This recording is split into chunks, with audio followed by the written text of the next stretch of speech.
চেহারার দিকে তাকিয়ে দোয়াটি 7 বার পাঠ করুন, ভালোবাসার মানুষ কাছে চলে আসবে। যত দূরে থাক, সে যদি নাও আসতে পারে, আপনার সাথে মোবাইলে কথা বলবে। প্রিয় ভাই বোনেরা, অন্যথায় সে নিজে সুস্থ থাকতে পারবে না, নিজেকে ঠিক রাখতে পারবে না। প্রিয় ভাই বোনেরা, অবশ্যই কথা বলবে। তো সে আমলটি কখন কিভাবে করবেন, কোন নিয়মে করবেন আমি বলে দিচ্ছি।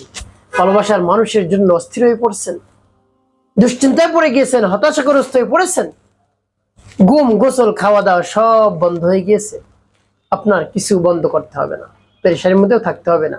দোয়াটি পাঠ করুন চেহারার দিকে তাকিয়ে, সাথে সাথে চলে আসবে ইনশাআল্লাহ। বলতে পারেন হুজুর অনেক দূরে ভালোবাসার মানুষ, কেমন করে তার চেহারার দিকে আমি ফু দেব? আমি আপনাদেরকে বলে দিচ্ছি কেমন করে আপনি চেহারার দিকে তাকিয়ে ফু দেবেন। প্রিয় ভাই বোনেরা, আপনি যদি আমলটি শিখতে চান, ভিডিওটি না টেনে দেখুন, তাহলে সঠিক নিয়মে আমলটি করতে পারবেন। আর যদি টেনে টেনে কেটে কেটে দেখেন, তাহলে সঠিক নিয়মে আপনি আমলটি করতে পারবেন না। চলুন কিভাবে আমলটি করতে হয় জেনে নেওয়া যায়। শুরুতে আপনি উত্তম রূপে পবিত্রতা অর্জন করবেন এবং ভালোবাসার মানুষের নাম, তার মায়ের নাম আপনি সংগ্রহ করবেন। এরপরে উত্তম জায়গায় বসবেন, কিবলামুখী হয়ে বসে জীবনের গুনার কথা স্মরণ করে ক্ষমা প্রার্থনা করবেন। আস্তাগফিরুল্লাহ আস্তাগফিরুল্লাহ আস্তাগফিরুল্লাহ, বা পূর্ণ ইস্তিগফারটি পাঠ করতে পারেন। আস্তাগফিরুল্লাহ রাব্বি মিন কুল্লি যামবি ওয়া আতুবু ইলাইহি লা হাওলা ওয়া লা কুওয়াতা ইল্লা বিল্লাহিল আলিয়্যিল আযীম। যখন পাঠ করা হয়ে যাবে, এরপর 3 বার দুরূদ শরীফ সাল্লাল্লাহু আলাইহি ওয়াসাল্লাম সাল্লাল্লাহু আলাইহি ওয়াসাল্লাম সাল্লাল্লাহু আলাইহি ওয়াসাল্লাম ইস্তিগফার দুরূদ শরীফ পাঠ করে হয়ে যাওয়ার পর এরপরে সেই দোয়াটি পাঠ করবেন। যখন পাঠ করবেন, রব্বে কারীমের কাছে বলবেন, আল্লাহ আমার আমলকে, আমার সময়কে কবুল করুন, আপনার শরণাপন্ন হয়েছি, আপনি আমার সমস্যা সমাধান করে দিন। এভাবে বলে তারপরে আপনি দোয়া পাঠ করবেন। এর পূর্বে বলবো কিভাবে ভালোবাসার মানুষের চেহারার দিকে আপনি তাকিয়ে ফু দেবেন, সে যদি দূরেও থাকে। আমলের শুরুতেই অজু করে যে পবিত্র স্থানে বসবেন, সে সময় আপনি চক্ষুদয় বন্ধ করে তারপরে আপনি কল্পনা করবেন আপনার ভালোবাসার মানুষের কথা। সে কোথায় যেত, কিভাবে খেত, কিভাবে ঘুমাইতো, এভাবে সবকিছু আপনি খেয়াল করবেন। দেখবেন আপনার চোখের সামনে তার চেহারা বেশি উঠছে। আপনি চোখ বন্ধ করা অবস্থায় ইস্তিগফার দুরূদ শরীফ পাঠ করবেন। এরপরে আপনি দোয়া পাঠ করে ফু দিবেন। দোয়াটি আমি বলে দিচ্ছি, পরবর্তী কি করবেন বলে দিচ্ছি, আগে দোয়াটি বলে নিন। বিসমিল্লাহির রাহমানির রাহিম। ইউহিব্বুহুম ওয়া ইউহিব্বুনাহুম কাহুব্বিল্লাহ والذين آمنوا أشد حبا لله يحبهم ويحبونهم كحب الله والذين آمنوا أشد حبا لله। যখন পাঠ করে যাবে একটু ফিরে, তারপর আপনি আবারও পাঠ করবেন।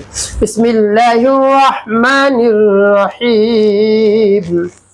يحبهم ويحبونهم كحب الله والذين آمنوا أشد حبا لله يحبهم ويحبونهم كحب الله والذين آمنوا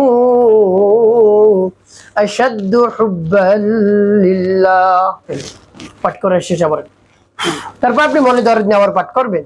বিসমিল্লাহির রাহমানির রাহিম।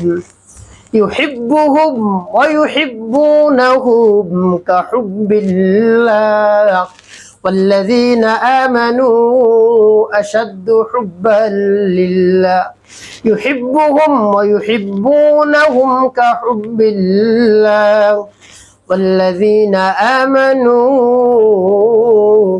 أشد حبا لله।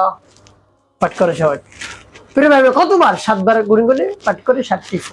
শেষে নবীজি সাল্লাল্লাহু আলাইহি ওয়াসাল্লাম মুহাব্বত নিয়ে, ভালোবাসা নিয়ে 3 বার দুরূদ ইব্রাহিম পাঠ করুন। আল্লাহুম্মা সাল্লি আলা মুহাম্মাদ ওয়া আলা আলি মুহাম্মাদ কামা সাল্লাইতা আলা ইব্রাহিম ওয়া আলা আলি ইব্রাহিম ইন্নাকা হামিদুম মাজিদ। আল্লাহুম্মা বারিক আলা মুহাম্মাদ ওয়া আলা আলি মুহাম্মাদ كما باركت على إبراهيم وعلى آل إبراهيم إنك حميد مجيد. اللهم صل على محمد وعلى آل محمد كما صليت على إبراهيم وعلى آل إبراهيم إنك حميد مجيد.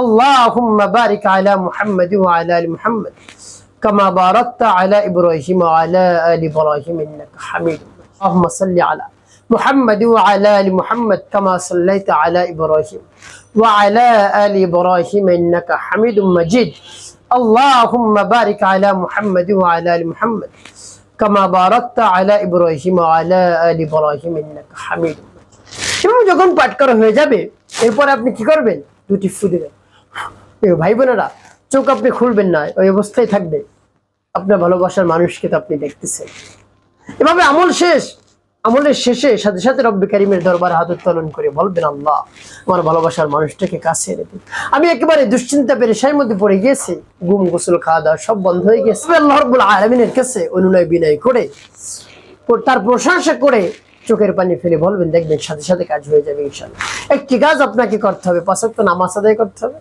মানুষের কল্যাণে খেদমতে কাজ করবেন অবশ্যই আপনার জীবন সুখময় হবে শান্তিপূর্ণ হবে ইনশাআল্লাহ